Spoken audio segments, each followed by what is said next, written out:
Tidak ada di antara kita yang mengatakan zikir itu tidak boleh. Zikir itu adalah ibadah yang sangat mulia, dan itu merupakan benteng yang paling kuat dalam kehidupan seorang muslim. Tetapi yang kita ingkari adalah zikir-zikir dengan cara-cara tertentu. Ini kita ingkari, dokter. Jadi yang sering ada itu diputar balik kata. Diputar balik fakta. Jadi kalau seandainya mereka jujur, seharusnya mereka mengatakan nyan awak nyan urang hanji medzikir, zikir lagi tanyo. Seharusnya begitu dong.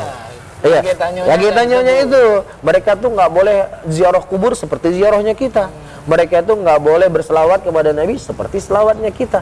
Seharusnya begitu dia sampaikan kepada umat. Kita berselawat, Kita berselawat, malah mungkin kita lebih banyak selawat daripada mereka.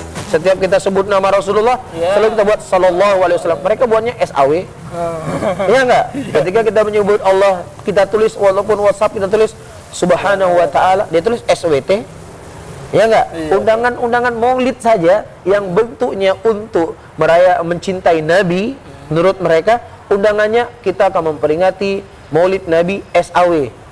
Kata ingin cinta kepada Nabi, masa menulis sallallahu alaihi wasallam saja sulit? Ya enggak, dokter? Media Sunnah Aceh.